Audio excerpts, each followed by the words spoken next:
तो क्लास 6 और let us find major domain of the earth के सेकंड पार्ट में आप लोगों का बहुत बहुत स्वागत है।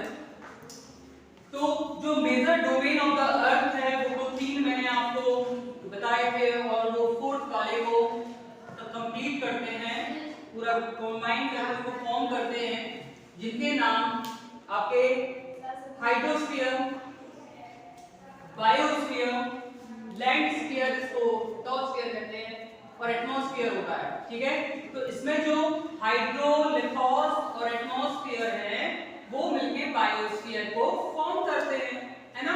तो मैंने हाइड्रोस्फीयर समझा दिया था कि उसमें जो वाटर बॉडी होती है ना, वो सब मिलके हमारा हाइड्रोस्फीयर बनाते हैं। अब हम लैंडस्फीयर या लिथोस्फीयर को अच्छे से समझेंगे। मैंने उसमें बताया था कि लिथोस का मतलब क्या होता है, स्टोन होते हैं, पत्थर होते हैं, रॉक्स होते हैं, उनसे जो बनते हैं। ठीक है, तो हमने उसका टाइप जान लिया था कि लिथोस्फीयर के कितने प्रकार के लैंडफॉर्म होते हैं, जैसे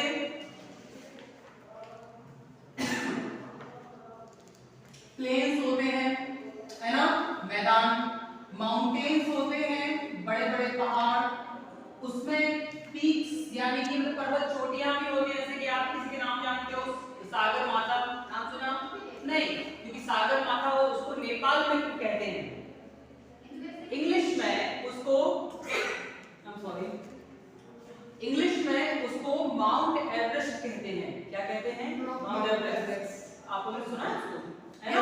संसार की सबसे ऊंची पीक है, माउंटेन चोटी है, पीक है। ठीक है, फिर इसके बाद आपके प्लेट्यू होते हैं, प्लेट्यू, है ना, प्लेट लिख के एयू लगा दो, प्लेट्यूज, है ना। फिर इसके बाद आपके डेजर्ट्स होते हैं, है ना।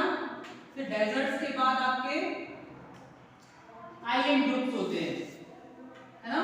तो ये मिलके आपके रिलीफ फीचर ऑफ लैंड बनते हैं। रिलीफ फीचर, आगे जाके ये वर्ड सीखोगे आप लोग कि कुल कितने प्रकार की लैंड एक कंट्री में पाई जाती है।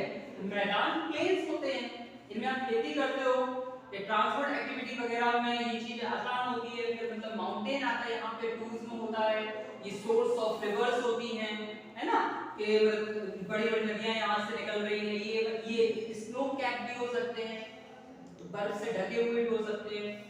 प्लेट्यू, ये इस तरह से मतलब प्लेन चल रहा है, अचानक से ऊपर उठेगा, फिर गिरेगा, फिर ये, तो इसको टेबल लैंड भी मतलब बोलते हैं। प्लेट्यू को अपन लोग क्या क्या कहते हैं? टेबल लैंड, क्योंकि अचानक से मतलब टेबल टाइप के बीच में आ जाती है, एक घाट टाइप का भी बीच में आता है, प्लेट्यू कहलाता है। डेजर्ट्स क्या होते हैं?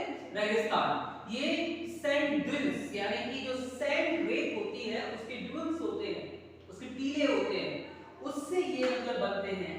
आइलैंड ग्रुप हर तरफ से सराउंडेड बाय वाटर, एक छोटी सी लैंड बॉडी होती है ना, हर तरफ से समुद्र से घिरी हुई होती है, बाय वाटर वो घिरी हुई होती है। तो ये सब आपको मालूम होना चाहिए। ठीक है, अब इसके बाद जो अगला टॉपिक है वो है कॉन्टिनेंट। संसार को 7 बड़े बड़े कॉन्टिनेंट में मतलब बांटा है, मैंने आपको ये भी सिखाया है ना। सबसे बड़ा कॉन्टिनेंट है एशिया, उसमें इंडिया एक कंट्री है, उसमें रशिया एक कंट्री है। फिर है आपका सेकंड नंबर पे अफ्रीका कॉन्टिनेंट। ठीक है, अगर ये मैप आप देख पा रहे होंगे तो इस हाथ के उस तरफ वाला कॉन्टिनेंट हमारा एशिया है, ये नीचे ऑस्ट्रेलिया है, जहां मेरा हाथ रखा है ये छोटा सा यूरोप है, ये ऑस्ट्रेलिया है, ये एंटार्क्टिका है, ये साउथ अमेरिका है, ये नॉर्थ अमेरिका। ग्रीनलैंड भी डेनमार्क कंट्री में आता है, बट वो नॉर्थ अमेरिका का हिस्सा माना जाता है। ठीक है, तो इस तरह से हम ये बात जानते हैं। ठीक है, आगे जो अफ्रीकन कॉन्टिनेंट के बाद आता है नॉर्थ अमेरिका, फिर इसके बाद क्या आएगा बच्चों? साउथ अमेरिका, फिर इसके बाद आएगा क्या? ऑस्ट्रेलिया या फिर एशिया। एंटार्क्टिका जम गया, 5 जम गया, ये पूरा बर्फ से ढका हुआ है, इसकी रैंक 5 है। तो मैं हमेशा आपको समझाता हूं कि इट्स 5 जम गया, जम गया मतलब बर्फ से जम गया। ठीक है। तो मैं आपको रैंक सिखाने के लिए ये एक जोक टाइप का कहता हूँ। फिर आता है यूरोप, और यूरोप के बाद लास्ट में आता है ऑस्ट्रेलिया, ठीक है। अभी कुछ साइंटिस्ट लोग कह रहे हैं कि 8वें नंबर का कॉन्टिनेंट भी है। उस कॉन्टिनेंट का नाम ये ज़ीलैंडिया रखना है, ज़ीलैंडिया। अब ज़ीलैंड आपने कहीं सुना है, न्यूजीलैंड। तो यहाँ पे ये जो समुद्र है, समुद्र के नीचे भी बहुत ज्यादा क्रस्ट है, उसका और न्यूजीलैंड को मिला के यहाँ पे एक छोटा सा एक 8वें नंबर का कॉन्टिनेंट भी वो मतलब बनाना चाहते हैं कि ये एक अलग ही बॉडी है, ऑस्ट्रेलिया से कंप्लीटली डिफरेंट है ये 8वें नंबर का कॉन्टिनेंट। तो इस तरह के वो मतलब विचार विमर्श वगैरह चल रहे होते हैं। हमें वो चीज सीखनी जो हमारी बुक कह रही है। बुक अभी ये कहती है कि there are 7 continents and they are their ranking and it is their ranking by their size. सबसे बड़ा कौन है? अफ्रीका, सॉरी एशिया, ठीक। इसके बाद हम एशिया में बात करते हैं। एशिया सबसे लार्जेस्ट कॉन्टिनेंट है, ये पूरी अर्थ का 1/3 है। पूरी सपोज करो ये पूरी अर्थ है, इसके 3 बराबर टुकड़े हुए, जो एक टुकड़ा निकल के आता है वो अकेला कौन है? हमारा एशिया। यानी 1/3 of the earth is Asia. इतना बड़ा है वो। इसकी सबसे बड़ी कंट्री रशिया है, बहुत बड़ी कंट्री है। आप तो देख पा रहे होंगे वहां पे येलो येलो ये कलर है आपका एशिया के ऊपर, ठीक है ना। तो सबसे बड़ी कंट्री वो है। इसके बाद एशिया से ट्रॉपिक ऑफ कैंसर होकर गुजरती है, ठीक है। मैं बताऊं आपको, ये है इक्वेटर, ये तो जो एशिया है वो पूरा tropic of cancer, tropic of cancer ये रही, ठीक है। ये तो एशिया से ट्रॉपिक ऑफ कैंसर होकर गुजरती है, ये इक्वेटर के ऊपर है, ठीक है। इससे कैप्रिकॉर्न होकर नहीं गुजरेगी। फिर वो बोलते हैं कि यूरोप में एक माउंटेन है, यूराल माउंटेन। कौन सा माउंटेन?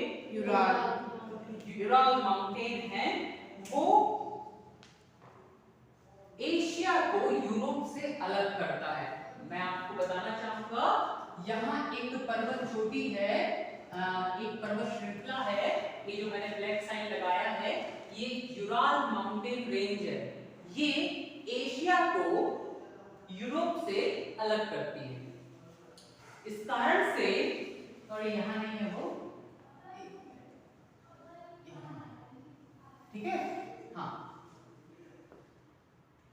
तो ये पर्वत श्रृंखला अलग करती है। इस वजह से जो रशिया है वो आधा यूरोप में आता है और आधा एशिया में आता है।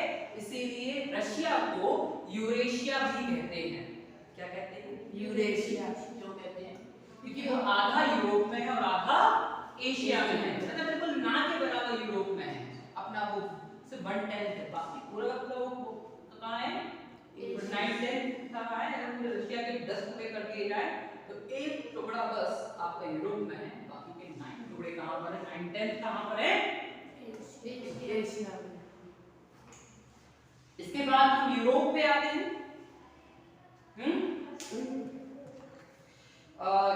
यूरोप जो है वो 6th नंबर का कॉन्टिनेंट है, ठीक है, बाय इट्स साइज। बट वो एशिया का पड़ोसी है, इस कारण से हम इसको पहले मतलब पढ़ रहे हैं। ये 6th नंबर का कॉन्टिनेंट है।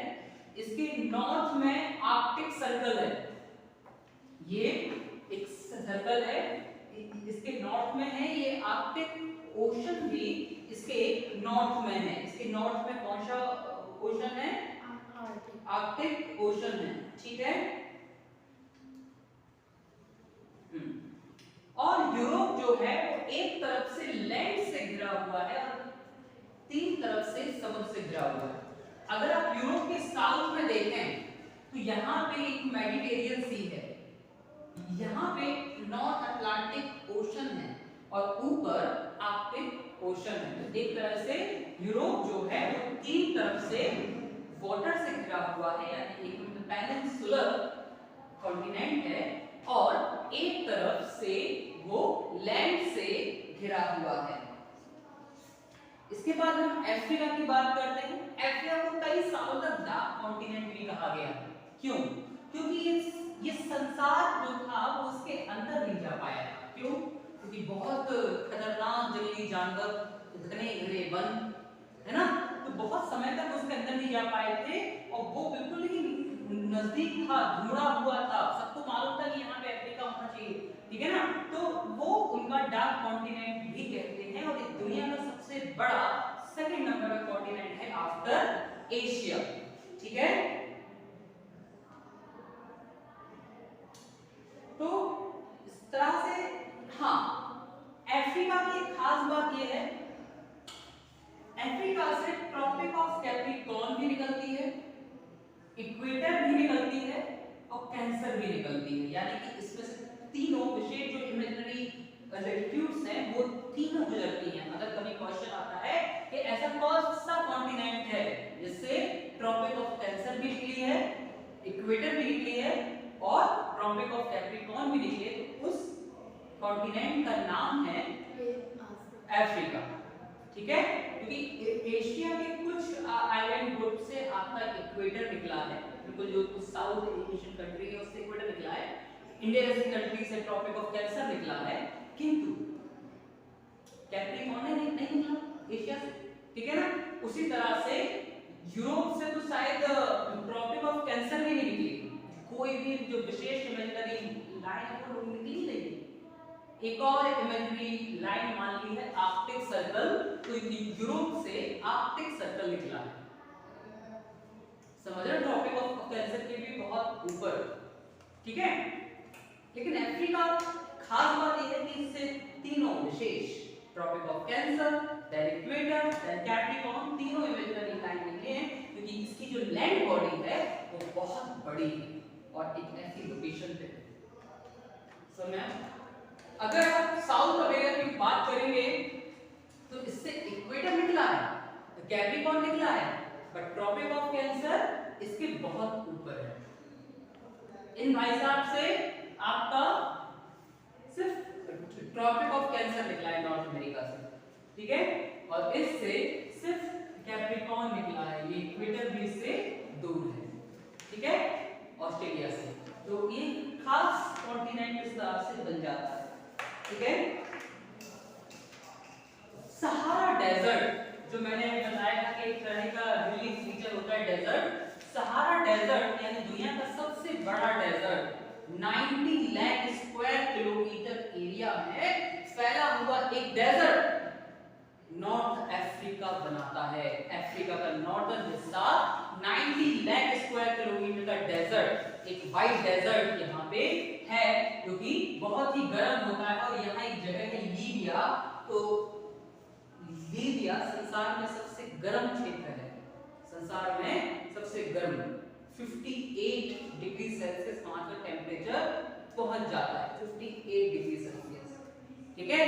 तो आप उसको इंटरनेट पे सर्च कर सकते हैं कि वो कौन सी स्थान है, शायद वो अल-जौल है, तो वहां पे लीबिया की जगह है अल-जौल, वहां पे संसार का सबसे विशेष, सबसे गर्म जो है विशिष्ट सबसे गर्म जो क्षेत्र है वो वहां पे रिकॉर्ड किया गया टेम्परेचर, ठीक है। तो वो सहारा डेजर्ट से जुड़ा हुआ है, ठीक है। तो सहारा डेजर्ट है, अफ्रीकन कॉन्टिनेंट के ऊपर मेडिटेरियन सी है, ये भूमध्य सागर, इसके इस तरफ अटलांटिक और साउथ अटलांटिक ओशन है, इस तरफ इंडियन ओशन है, इसका एक सबसे बड़ा आइलैंड है, इसका नाम है मेडागास्कर। एक मूवी भी बनी है, आपने शायद वो गाना सुना है, I like to do it है ना, वो एक ही है, ठीक है। फिर यहाँ पे आपका रेड सी है ना, वो आपने सुना हुआ होगा रेड सी, ठीक है।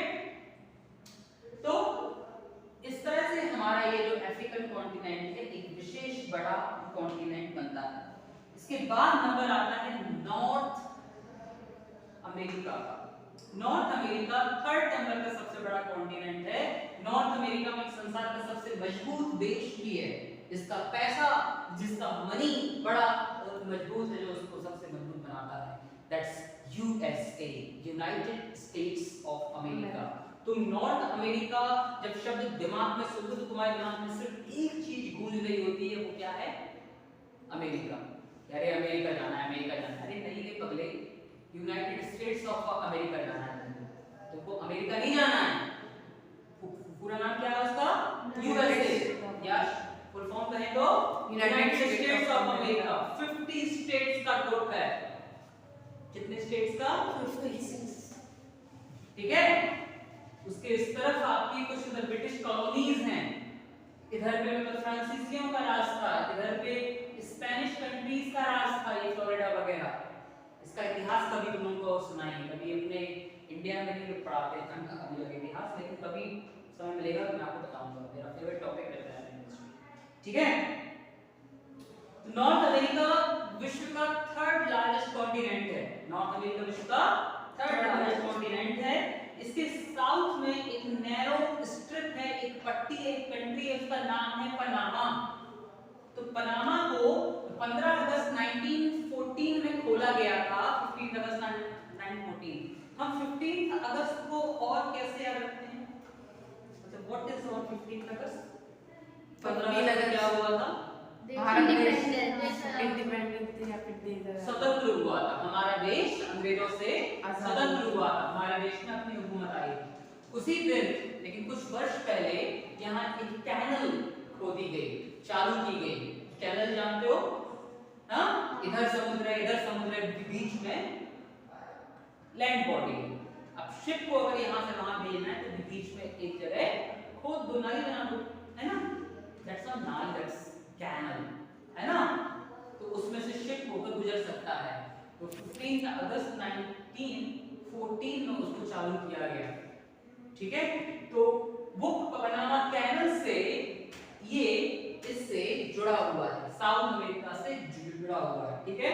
तो ये थर्ड लार्जेस्ट कॉन्टिनेंट की हमने बात की। इस तरह से साउथ, अभी हम इसके समुद्र की बात कर लें। इसके इस तरफ अलास्का है, अलास्का के इस तरफ फिर से एशिया अलग की धरती पूरी गोल है। तो जिस तरह का एशिया है वो इससे जुड़ा हुआ है, जो कि मतलब बेरिंग स्ट्रेट से अलग होता है। बेरिंग स्ट्रेट एक जगह है, उससे एशिया और नॉर्थ अमेरिका अलग होते हैं। ये तुम्हारा क्या है? ये तुम्हारा एक ओशन है, नॉर्थ पैसिफिक ओशन, और ये साउथ पैसिफिक ओशन, जो कि पूरा मिलके बनता है पैसिफिक ओशन। इसके नॉर्थ में पैसिफिक ओशन है, यहाँ पे अटलांटिक ओशन है। आगे जब ज्योग्राफी पढ़ोगे तो इसका आप लोगों को बहुत जगह जिक्र आएगा कि कौन से ओशंस हैं वहाँ पे। ठीक है। तो आप लोग लर्न करके रखना, दिमाग में रखना। आगे हम बात करते हैं साउथ अमेरिका की। साउथ अमेरिका विश्व का चौथे नंबर का सबसे बड़ा कॉन्टिनेंट है। ठीक है। इसके वेस्ट में साउथ पैसिफिक ओशन, ईस्ट में साउथ अटलांटिक ओशन, और इसके साउथ में यहाँ पे हमारा स्कॉटिया सी और एंटार्क्टिका पाया जाता है। ठीक है। ठीक है। यह एक जगह है ब्लैक हॉर्न, ये केप ऑफ ब्लैक हॉर्न। ठीक है। वहां पे समुद्री डाकू रुकते थे यहाँ पे। ठीक है। Which ocean surrounded on the east west, तो आप इस चीज को वैसे देख सकते हैं। ठीक है। साउथ अमेरिका की एक खास बात और जान लो कि यहाँ से एक रिवर निकली है। ठीक है। इस रिवर का नाम है अमेजन रिवर। वो विश्व में सबसे ज्यादा मतलब पानी फ्लो करती है, सेकंड नंबर की सबसे लॉन्गेस्ट रिवर है। अगर पानी देखा जाए तो विश्व की पहले नंबर की बन जाती है, लेकिन नहीं, ये नाइल रिवर से पूरे 200 किलोमीटर कम बहती है। ठीक है। इस वजह से अमेजन रिवर विश्व की सबसे लंबी रिवर्स में सेकंड स्थान रखती है ना। इसको वर्ल्ड की सबसे लार्जेस्ट रिवर भी कहते हैं, संसार की सबसे बड़ी नदी। सबसे लंबी नदी नाइल रिवर, सबसे बड़ी नदी नाइल रिवर, अमेजन। बड़ी और लंबी में फर्क होता है, जानते हो ना? सबसे बड़ी नदी अमेजन और सबसे लंबी नदी नाइल। एंटार्क्टिका, एंटार्क्टिका जो है, नहीं अभी हम लोग, हाँ ठीक है, एंटार्क्टिका के बारे में जानेंगे। ये पूरा आइस शीट से जमा हुआ है, इसको व्हाइट कॉन्टिनेंट भी कहते हैं क्योंकि बर्फ आइस व्हाइट कलर की होती है, तो इसको व्हाइट कॉन्टिनेंट भी कहते हैं। इस जगह पे इंडिया का एक रिसर्च सेंटर है, उस सेंटर को हम मैत्री और दक्षिण गंगोत्री नाम से भी जानते हैं। यहाँ कहीं एक जगह है दैट्स मैत्री एंड गंगोत्री, ठीक है, दक्षिण गंगोत्री नाम से भी जानते हैं, तो यहाँ इंडिया का एक रिसर्च सेंटर है। इसके बाद हम बात करते हैं ऑस्ट्रेलिया की। संसार का सबसे छोटा कॉन्टिनेंट है, पूरा सदर्न हेमिस्फीयर में है, और यहाँ क्रिकेट मैचेस भी हो रहे हैं ना, okay. It is called island continent क्योंकि ये हर तरफ से समुद्र से घिरा हुआ है, इसलिए इस वजह से इसको हम आइलैंड कॉन्टिनेंट भी कहते हैं, ठीक है। इस तरह से आपका ये पूरा लिथोस्फीयर खत्म होता है। अब हम स्टार्ट करते हैं एटमॉस्फेयर। अगर आज के लेक्चर में एटमॉस्फेयर खत्म हो पाए तो ठीक है, वरना फिर हम लोग कल पढ़ेंगे। एटमॉस्फेयर एक तरह का स्फीयर है जो हर तरफ से हवा से घिरा हुआ है, यानी हवा की कॉम्बिनेशन को हम एटमॉस्फेयर कहते हैं। इसमें कई प्रकार की गैसेस भी पाई जाती हैं, कॉम्बिनेशन ऑफ गैसेस भी इसमें पाया जाता है। तो earth is surrounded by a layer of gas, that layer is called atmosphere, ठीक है। ये हमें एक ऐसी गैस देती है, इसका नाम ऑक्सीजन है, इसको हम ब्रीथ करके जीवित रह पाते हैं, ठीक है। इसमें कई दूसरी गैसेस भी हैं, जैसे कि ओजोन लेयर, क्योंकि सन से आ रही अल्ट्रावायलेट रे को हम तक छान के छन्नी जैसा कुछ लगा के भेजती है, ठीक है, कि हमको स्किन कैंसर जैसी प्रॉब्लम नहीं होती है, ठीक है। एटमॉस्फेयर जो है, अगर जमीन से बात की जाए तो 1600 किलोमीटर ऊपर तक, 1600 किलोमीटर तक एटमॉस्फेयर पाया जाता है। वो गलत बात है कि वहां तक ऑक्सीजन नहीं पाई जाती, so you can not breathe, okay, but वहां पे कोई ना कोई तो गैस वहां पाई जाएगी, ठीक है। तो ये बात आपको मालूम होनी चाहिए। एटमॉस्फेयर की ही वजह से अर्थ का टेम्परेचर कंट्रोल होता है। अगर एटमॉस्फेयर नहीं होगा तो अर्थ का टेम्परेचर कंट्रोल नहीं हो पाएगा, ठीक है। इसमें और दूसरे स्फीयर मतलब पूरे एटमॉस्फेयर को उन्होंने कई पार्टों में बांट दिया है, ठीक है। सबसे जो पहला पार्ट है वो है ट्रोपोस्फियर, जहां हम लोग निवास करते हैं, ठीक है। उसके ऊपर आता है स्ट्रेटोस्फियर, जहां एरोप्लेन वगैरह उड़ते हैं या अधिक हाइट पे उड़ने वाले पक्षी जैसे कि आर्कटिक टर्न वहां पे उड़ते हैं। स्ट्रेटोस्फियर के ऊपर आता है मीसोस्फियर, यानी कि मतलब बीच का स्फीयर, मीसोस्फियर, ठीक है। और इसके बाद है थर्मोस्फियर,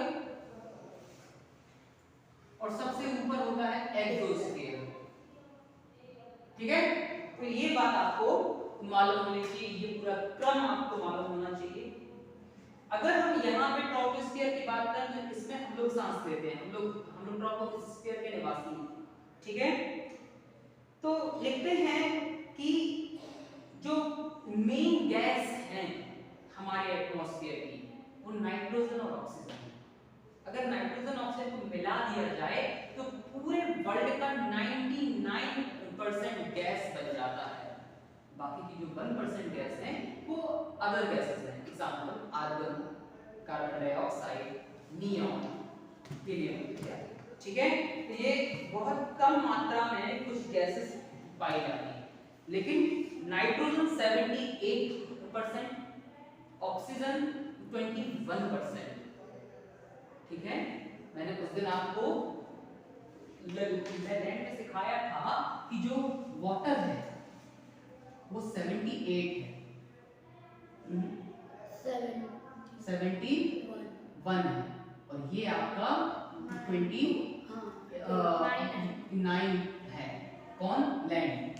लेकिन जब हम इसकी बात करेंगे तो नाइट्रोजन जो है वो 78% है, ठीक है, और ऑक्सीजन जो है वो आपका 21% है, मिलके बनता है 99%, और रिमेनिंग 1% अदर गैसेस, ठीक है, आया आपको समझ में?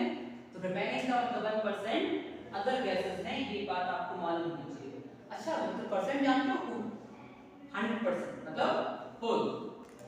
फ्रैक्शंस अच्छे से पढ़ो, डेसिमल्स अच्छे से पढ़ो और परसेंटेज अच्छे से पढ़ो। ये तीन सेगमेंट जब बनेंगे तब जाके मतलब बड़ी क्लास में समझ में आएगी। समझ में आया? तो अगर आपके सिलेबस में फ्रैक्शंस हैं, डेसिमल्स हैं और परसेंटेज हैं, इनको अच्छे से पढ़ो। ये नंबर्स को लिखने के तरीके होते हैं, अगर ये नहीं आते तो बेसिक कॉन्सेप्ट आपको नहीं है तो प्रॉब्लम है। समझ में आ रहा है?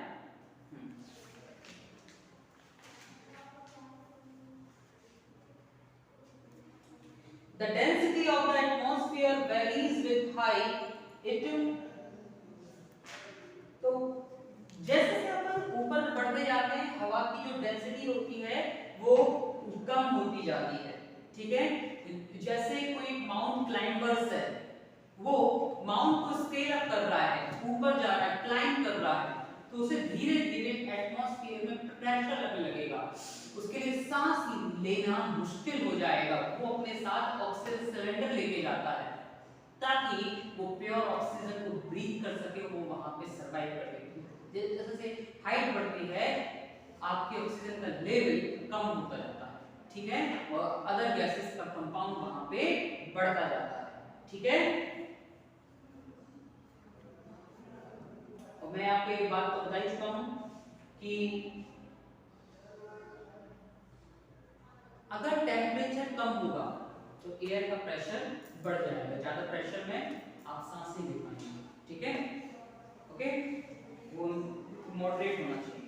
चलो अब इसके बाद जो अगला टॉपिक आता है वो है हमारा बायोस्फीयर।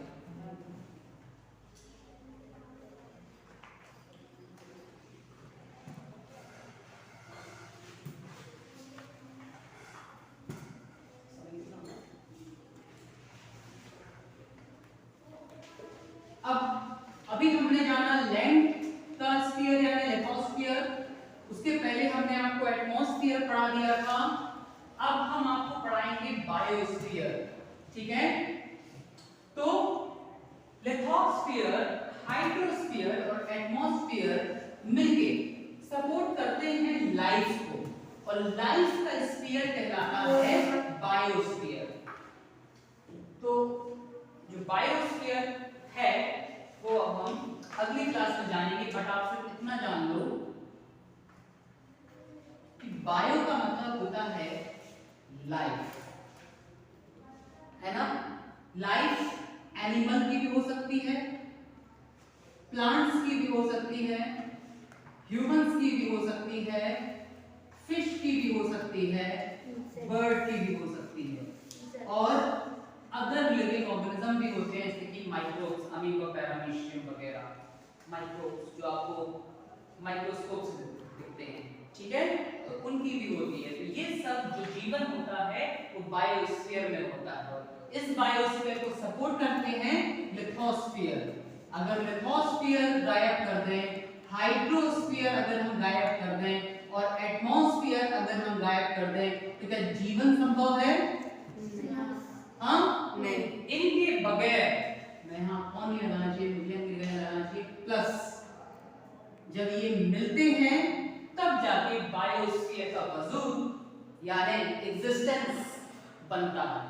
तो इसको हम अगली क्लास में जानेंगे, आप लोग चैप्टर पढ़ते रहिए, ठीक है, और हम अगली क्लास में इसका एक वीडियो आपके लिए